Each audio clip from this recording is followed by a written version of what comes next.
Hey, y'all, welcome back to another episode of the Chase Thomas podcast.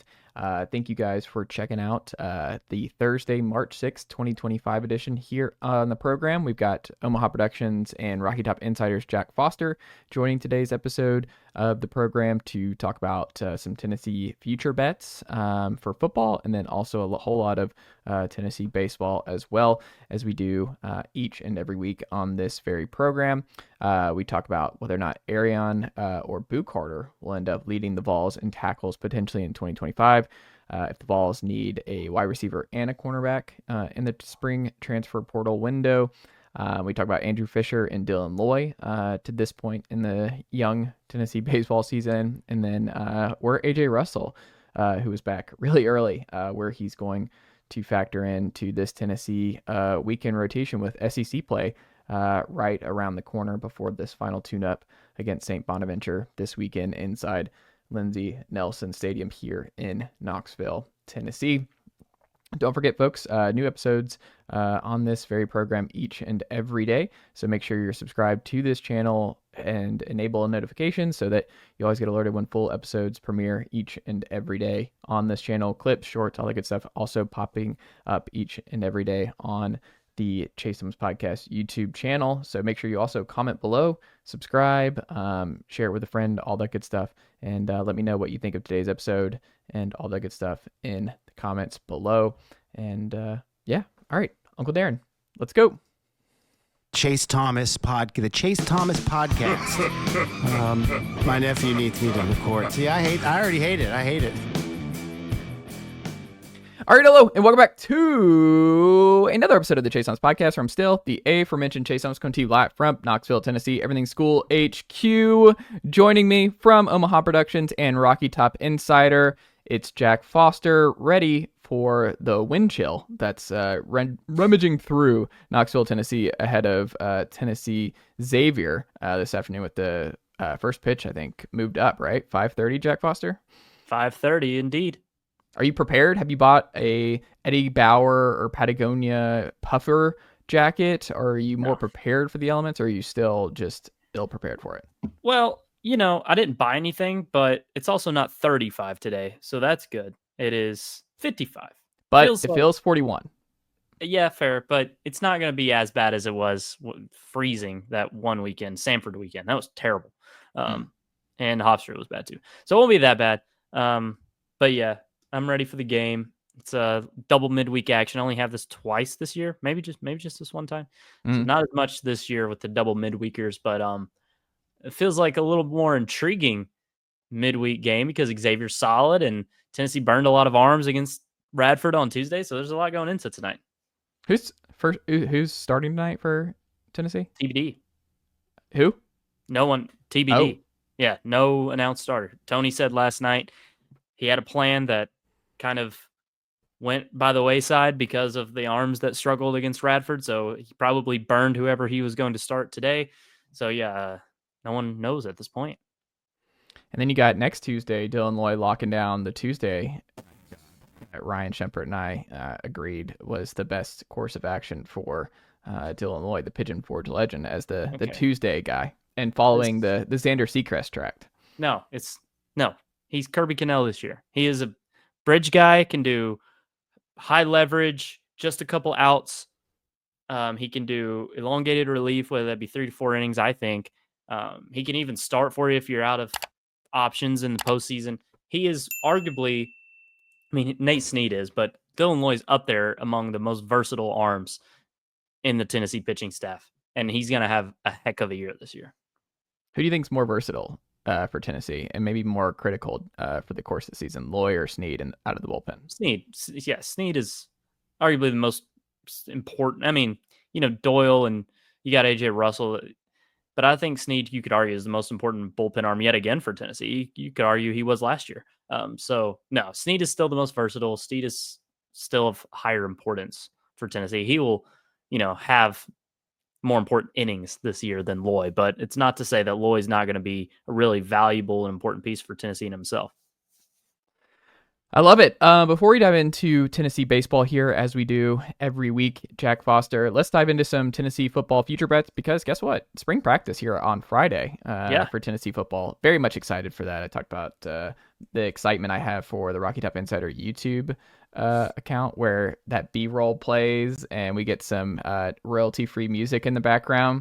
Yeah. The cone drills with Rodney Gardner where he just picks up the stick over and over again. Riveting.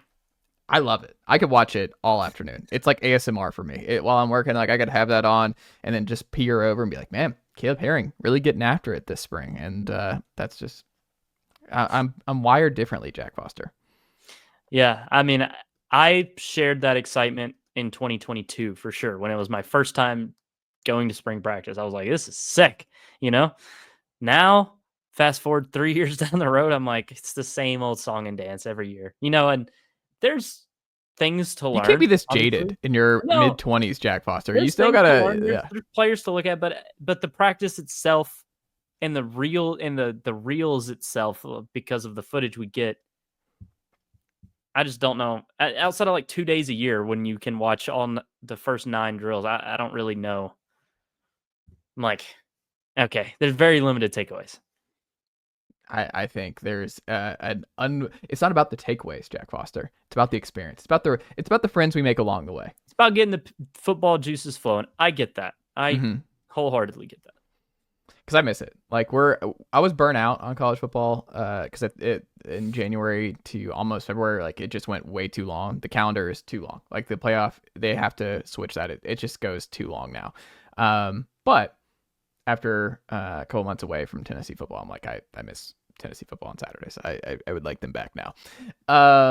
That being said, talking Tennessee football, the next 2 big Tennessee future bets that I wanted to touch on here, Jack Foster, here going into 2025. Would you bet that someone not named Arion Carter leads Tennessee in tackles in 2025? Because I feel like he feels like the most obvious answer here, but do you think there's a possibility that it's not Arion Carter at the end of the 25 season who leads Tennessee in tackles? I mean, I guess it's a possibility, but I would pick Carter. I know it's not a, riveting answer or anything, but, Carter led Tennessee pretty comfortably last season. I know some guys in the secondary were Will Brooks and then McCoy, I think, were behind him. So T-Lander was a little bit down. Yeah, 68 tackles for Carter, 43 for T-Lander. So a decent sized gap between the two. I would expect Arion Carter just to be captain of the defense in a way and lead Tennessee in tackles. But now, I suppose there's obviously always a possibility it can be someone in the secondary, but I just wouldn't choose that right now. It could be a safety for Tennessee, but I just think it'll be Arion Carter when all is said and done. Do you know what's crazy? Keenan Peely had 13 total tackles in 2 years for Tennessee. Well, how many halves did he play? I mean, he played. How many games did he play in 24 total? I feel like he played 4 or 5. Did he get 5? He got hurt at home, right? Yeah, he got hurt against Florida. So that means he got 6, but he got hurt early in the Florida game.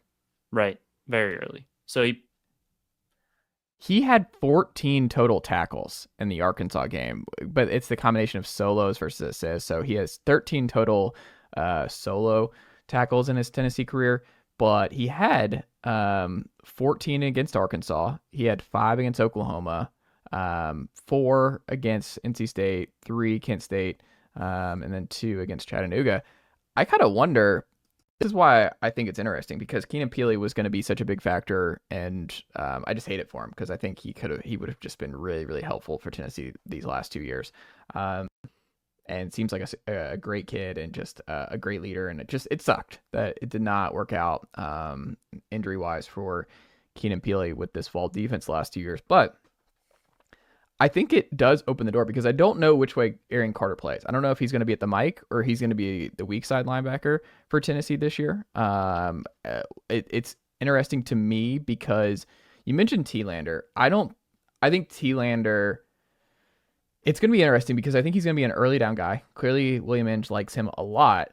But my gut is Edwin Spillman's just going to be too hard to keep off the field. And I wonder if T-Lander starts early, like against Syracuse, maybe even Georgia, to kind of ease Edwin Spillman in. Edwin's got to stay healthy too. I mean, he was banged up last year, and I mean that's priority one for him.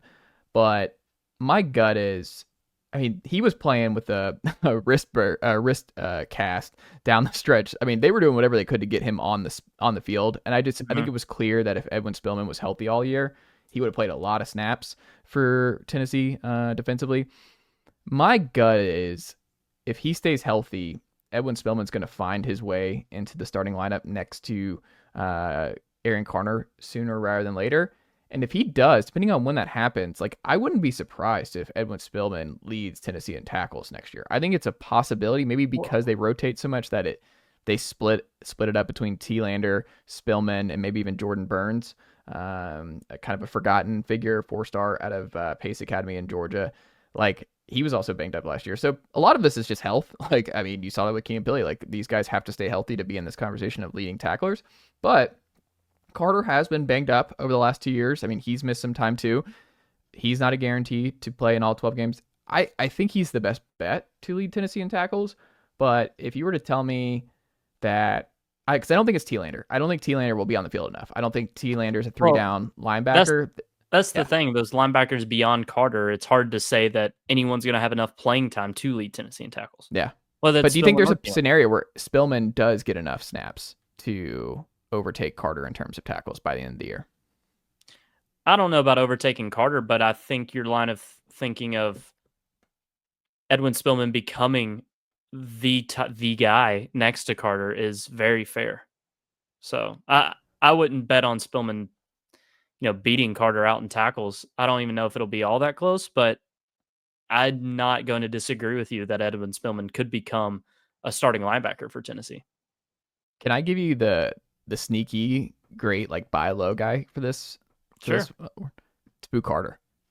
He had 28 tackles last year, and he split a lot of time with Christian Harrison.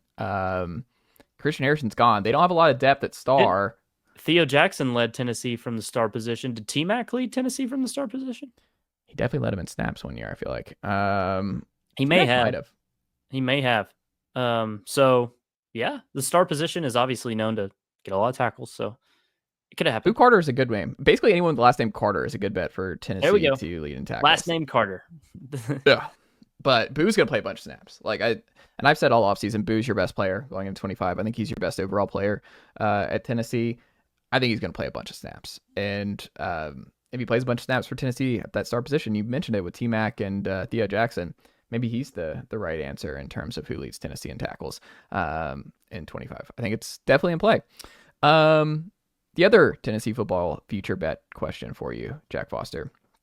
Would you bet that Tennessee adds a wide receiver and a cornerback here in the spring portal window?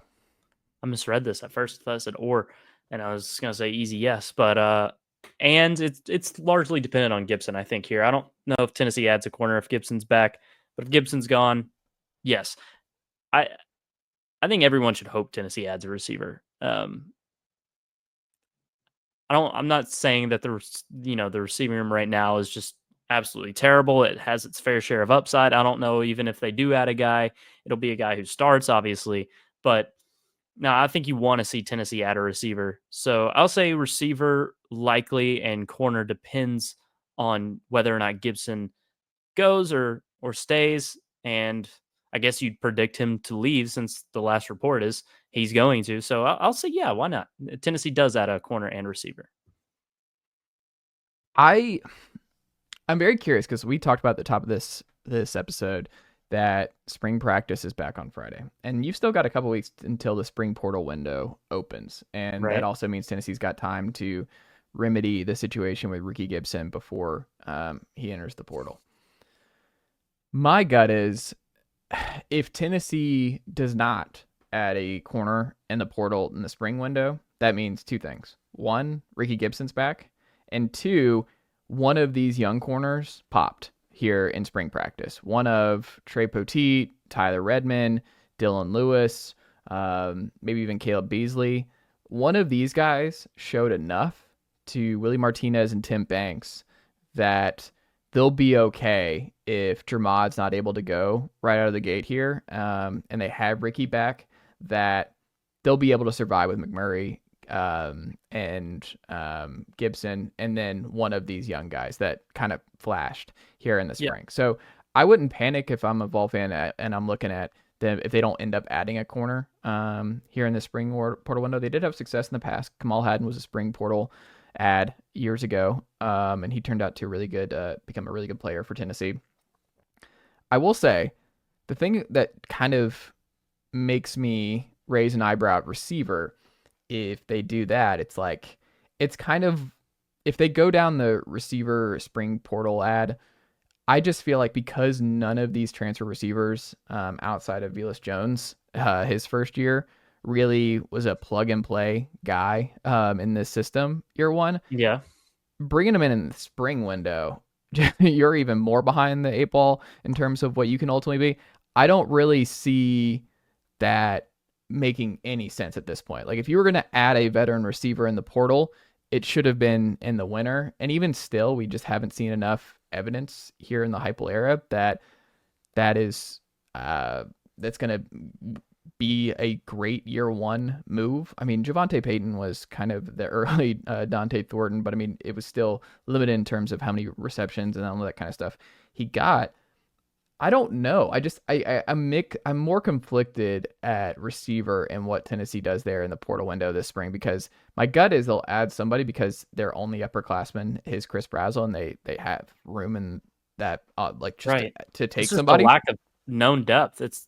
They just don't have a lot of players that you can count on at that position, which is why I think, I'm not saying you can add a starter, but I think a body would be welcomed.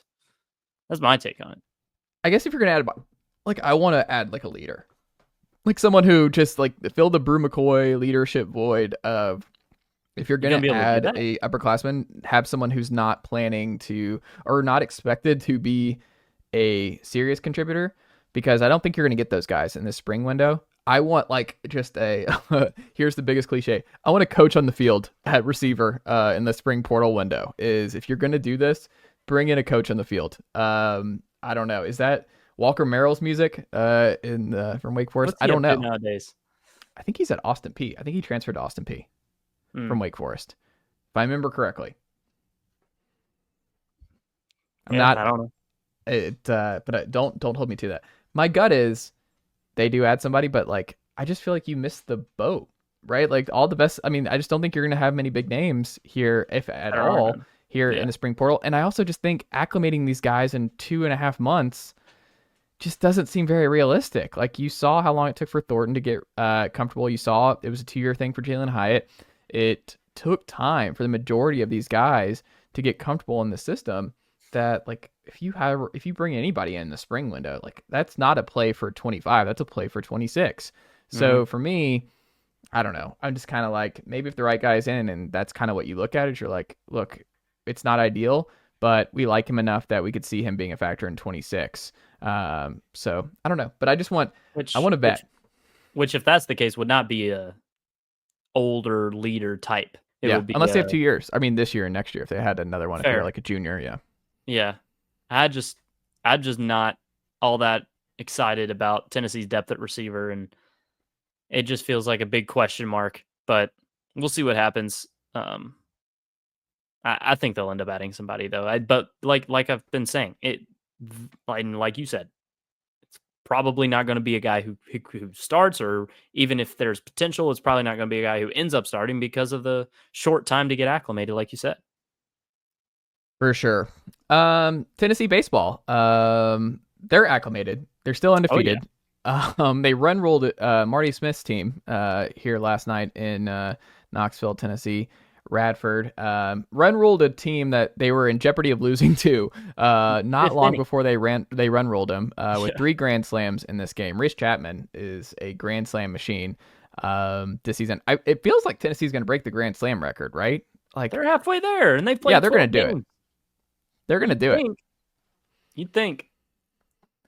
It's wild in terms of just, I mean, you got terrible news down the stretch last week with Ozuna. It doesn't seem to be great in terms of the likelihood we see Alberto Ozuna play for Tennessee baseball this year. But it speaks to just the the depth and just the like he was just like a cherry on top. Like Alberto Ozuna would have been such a big time addition for so many other programs, and Tennessee's like, nah, we're fine. We got Levi Clark. We got him for 3 years. Like he's a 3-year player. Yeah. Levi Clark is going to set all kinds of Tennessee records over the course of his 3 seasons. He might. And yeah, that's the thing. Obviously, Tony really wants Osuna.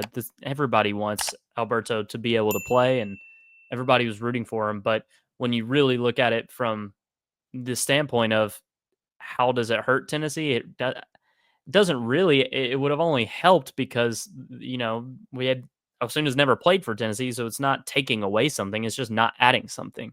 So Tennessee's fine. Manny Marin had a home run in Houston and had countless loud flyouts that could have left the yard in Lindsey Nelson Stadium. He had a really good weekend at the plate, his best so far. He's so smooth defensively. And Fischer, Clark, these guys are just raking at the plate. So Tennessee has plenty of options. And by the way, their best defender can always start if you need him to in Ariel Antigua and, move Curley over, do whatever. There's so many infield combinations that Tennessee already had without Osuna. So they'll be fine. It's just really unfortunate that Alberto did not get eligible. Yeah, it just sucks. I mean, he was at first base for an inning last night too. Is he going to be like, is he just going to stay? Like, that's just so weird. Is he going to stay with the team all year? Yeah, I don't know. I saw that in the third inning second inning, coaching first base. Tony just said to the media on Tuesday night that they're going to make sure his time here was worthwhile. And, they did him that service of bettering him in this year, even though he can't take the field potentially. It's not just 100% certainty, but, it feels that way. But I don't know if Osuna is going to stick around all year. I don't really know what the options are, what he can do. I know he's going to play at Tampa. I would imagine he wants to play some type of ball, but maybe he just stays at Tennessee and tries to try again and see if he can give. I don't know. I couldn't tell you. What you can tell us, Jack Foster, is you were at Minute Maid Park on this weekend. Don't disrespect the Icebox, okay? Dyken Park. Yeah, Icebox. I'm never calling it that. It's never happening. You were in Houston for the Vols sweep of Rice, Oklahoma State, and Arizona over the weekend. Jack Foster, what was the biggest takeaway you had in Houston? Who had the best weekend in your estimation?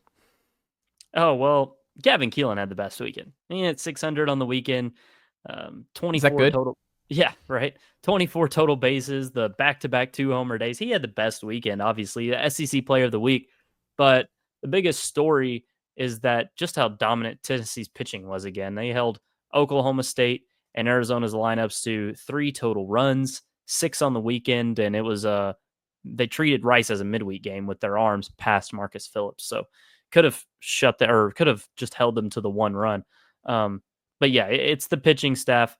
And it's hard to kind of say this today, given what happened on Tuesday night. And you saw the likes of Austin Hundley struggle and some other guys. But Tennessee's weekend guys, the guys you're going to see every single SEC series, continue to excel. Nate Snead looked great in relief outing on Sunday, also came in and slammed the door on Friday night.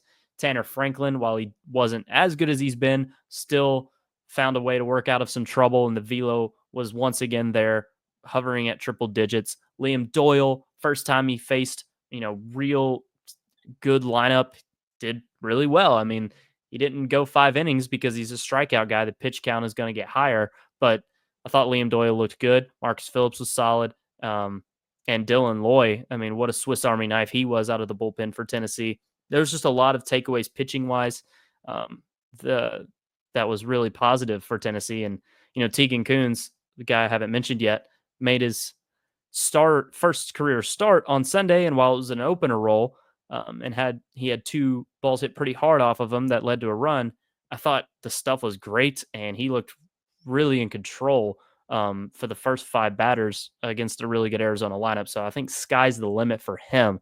And this pitching staff as a whole is reminiscent of 2023 staff in terms of how dominant I think it's going to be. I mean, it might be better. It might be.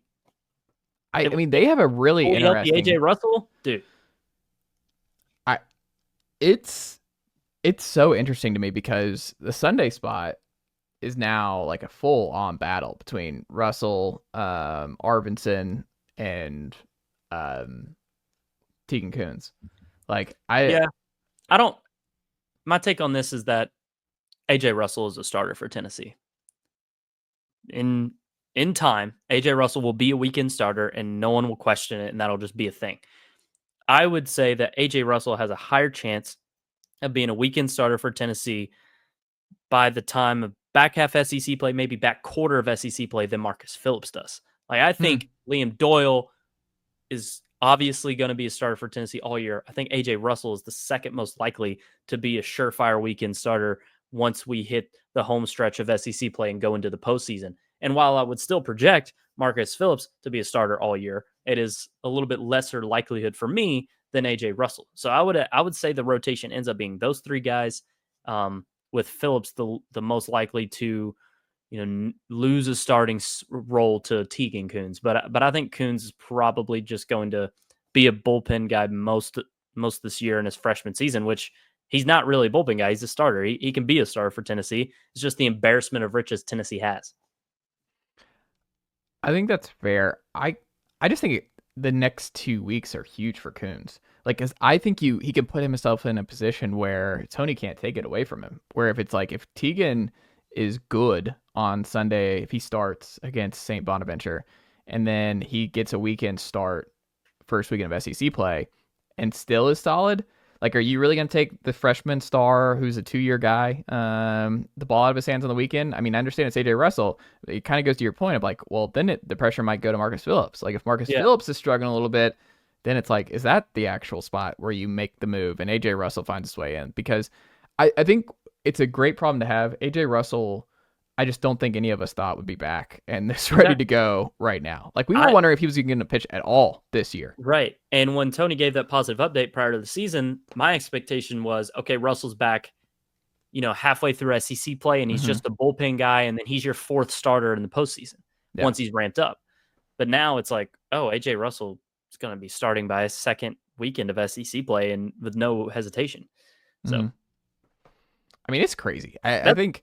And it could not end up being that way. He could keep Russell in the bullpen for all we know, but I would just say that is what's likely right now because AJ Russell is a starting pitcher. He's probably the most talented arm on Tennessee's staff. So yeah, it's gonna be interesting, and I think too. I don't know. There's just so many different. It's just very, very fascinating how this is all going to play out. Like they're so loaded. It's funny how different this year is from last year, and they won an Natty last year. Is like they were out of arms. Like they were running out of options. They're like, we have to do an opener with Stamos on Fridays. Like we have no idea how, like we're just really throwing our hands up, like trying to make this all work and still survive with the kind of lethal lineup they had. Now it's like, we have too much. It's the Colin Cowherd. Hey, LeBron, we're good. That's how Frank Anderson is right now with pitchers who want to come to Tennessee. We're good. We got a little bit too much now because now I'm having to figure out where the most talented pitcher on our team fits on the weekend because we have too many other options. Like it's crazy. They have 7 guys who could be SEC starters. Yeah. 7. At least 6. I think Loy and Snead could be starters along with the 4 we've been mentioning. Arvidsson, maybe not. He's a little unknown. But yeah, potentially 7 really solid SEC starters, and you can only start 3 every week. Yeah, I mean, Arvidsson feels like if he was on last year's team, he would have been the Friday. Like he would have been in that maybe Kazi spot. Like he feels like he would have been given that opportunity. Sure. Well, speaking of Tennessee baseball here, Jack Foster, another one I'm curious about as we bounce around each week, like kind of spotlight certain different players. Andrew Fischer, we have not talked about much to this point. He kind of a colder start for Fischer out of the gate, but I think he's settled in. What have you made of Andrew Fischer through double-digit games now? Yeah, I agree. Cold start for Fischer. You would have predicted a hotter start, but also he led Tennessee in walks. I think he still does, but he's led Tennessee in walks most of the season, if not all season. So you can tell pitchers are kind of afraid to pitch to him in a way. Tony Vitello mentioned that on Saturday. as a credit to, just Fischer's presence in the box and how imposing he is as a hitter. So he's still getting on base. He led Tennessee in OBP at least through the first 2 weekends. Again, might still don't have the numbers in front of me, but now he's hit 3 home runs in his last 2 games. So it's starting to click now. He mashed a baseball out the park against Arizona, and then he did 2 on Tuesday night against Radford. 1 a 430-foot bomb, the other a grand slam. So yeah, I think Fischer's fine. He's going to be a great bat for Tennessee all season long. Feels like the power numbers are starting to click a little bit now, which is good. Good it's happening now rather than later on, So no worries on Fischer. He's just a really great hitter. And like I said, now the power numbers are coming, and his role in the defense in the infield is probably just going to be first base now, I would imagine. Yeah, what do you think his ultimate role is for Tennessee in SEC play, and where do you think he ultimately slides in the lineup here with SEC play? I'll say he's 4th or 5th all season where he's been. I think Hunter could slide out of the 3 hole, and maybe Fischer goes. Well, see, it's righty. If they move Hunter out, it has to be Levi. Levi has to be because he's a righty. So like it has to flip alternate. those two. Yeah, so it would be Clark 3rd, Fischer 4th, Inslee 5th. That may end up happening. I talked to Ryan about this on Monday. I think that's what ends up happening. I think Levi's too good. I think Levi just slides into the 3 hole, and I understand it's a lot to put on a freshman at the 3 hole in SEC play, but my gut is you just try it. And Inslee's good. But yeah, Clark is just unreal right now. So you just want more bats. It's a game. It's honestly, it's a math thing where it's like Curley and Keelan getting the amount of bats they're getting, even if you don't think they're the perfect 1-2 guy in your ideal lineup. Like they're 2 of your 3 best hitters, and they're racking up at bats, and they're raking in their at bats. And then you look at, because Curley, does he have 5 home runs to this point? I think he has 5. Yes, at least 5, maybe 6 after last time, but definitely 5. Yeah, and Keelan obviously in Houston just obliterate. I mean, now. I think there's a case that like Dean. This sounds crazy, but I think if they keep up this pace, Dean and Gavin will have better season stats than Blake and Simo last year. No, if they keep at what they're doing, the combination. Okay, look, I agree that Keelan's home run pace right now will end up being better than Simo, but you cannot convince me Keelan's going to have a better season than Christian Moore. No, not than Christian Moore. But I think the combination of him and Curley will be better than Burke and Simo. I disagree. I think it's possible. I don't know if it ends up happening, but I think it's possible. Which is crazy because I thought there would be a little bit. I mean, I did not think Keelan would have this kind of power. And Keelan's got way more power than I think we anticipated him coming in with. And Burke led you in doubles last year, and he was a double machine. And Burke's awesome. Simo's awesome. But it's a great problem to have. Like, all these are great conversations to have. Like, could Dean Curley and Gavin Keelan keep pace with the best 1-2 combo in Tennessee baseball history? Like, I think they're going to keep pace. I think it'll fall short, honestly. But, I think that Levi Clark can be more consistent than Kavares Tears was, right? So you have that. And Dreiling was so clutch. Maybe Clark is Dreiling this year. And, Curly Keelan's just a little bit lesser than that 1-2 punch. But the thing about this lineup is it's so much better on the back end. You don't have black holes that are Cal Stark and the DH spot that you couldn't figure out. Reese Chapman's so much better, so he's moved up. I think Manny Marin has more upside than both of the aforementioned DH collection and Cal Stark did last year. And Lawless and Peebles are fine. Like, Peebles is definitely improved, and Lawless had a great Tuesday against Radford. In limited action, he's been really good this season. So that bottom of the lineup is going to be better for Tennessee. We'll see what happens with Jay Abernathy. Still think he's the starting left fielder, but I don't know why he's bunting so much or trying to bunt so much. He was really solid against Samford. Maybe we see a return to that. He was bad in Houston, but I still have optimism there. So I just think all in all, there's more balance in this lineup. How do you think Dylan Loy has played thus far since coming? He was someone else who was sick early, and you didn't see enough early stuff from I Dylan think he Loy. was sore. Kins was sick. Loy was sore, pretty sure. Oh, sore. That's what it was. Okay. Like I said at the top of the show, he's the Swiss Army knife of this bullpen. He's awesome, crafty lefty who can, has multiple pitch arsenal and can do multiple things out of the bullpen for Tennessee. Like I said, he can start a game if you need him to. If you're stuck, he can come in with the high leverage situation and get you out of a jam. Extended relief. We've seen him do that in his career. He's much bigger this year. I think I don't know the number, but you can just tell he looks a lot bigger this year than last year. And that's a testament to Q and Beth Schwartz. I just think really big things are in store for Dylan Loy, and he doesn't let it get to him. Low heart rate, really good mental strength. He was talking about that last night about how, stress and just, not letting the moment get to you is something he's really improved on this year compared to last. And saying that is big because he didn't let the moment get to him on a Sunday in Hoover. So I think Dylan Loy is going to be one of the more key pieces of this Tennessee staff this year. And I'm really excited to watch what he does. I like it. Final thing here. What are you looking for in this final tune-up for Tennessee before conference play against the Bonnies? It's all eyes on the Sunday pitching. Tony Vitello said Tuesday that A.J. Russell is not in the pitching plans for Wednesday, which I was kind of surprised by. So that means his next appearance will come in the St. Bonaventure series. Don't think it'll be Friday because they have the stack they like. It could become Saturday out of the bullpen. Sure. Feels like where if you don't really have a role in the weekend, that's where you go. And then on Sunday, is it Russell to open if he hasn't thrown yet? I think is the question. And then if Russell throws Saturday, how does he look? And then how does Coons look? Probably starting on Sunday would be the two things I'm keeping the closest eye on here in the St. Bonaventure series. It's just all about the pitching. I would assume that Tennessee's offense rakes all weekend long, and there's going to be limited takeaways from a offensive weekend against a team from New York. So I'm just looking at Russell and Coons specifically here this weekend. I love it. Jack Foster, what can the good folks check out from you and the team over at Omaha Productions and Rocky Top Insider this week?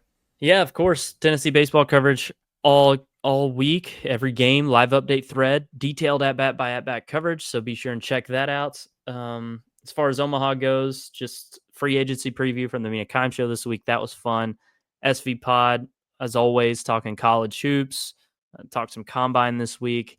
A really good story about Steve getting into it with a ref of his daughter's basketball game that I'd recommend you check out. There's always good stories every week like that. If you're a dad, definitely check out SV Pod. I can't relate to a lot of the stuff, but if I were a dad, I would imagine I would. And seems like a lot of our listeners who are dads love the podcast. So definitely check it out. And Always College Football back later this week with some X factors and recent news in college football offseason. I love it. Jack Foster, always a pleasure, and I'll talk to you again next week. Nicely done, nephew. The Chase Thomas Podcast. Hell yeah.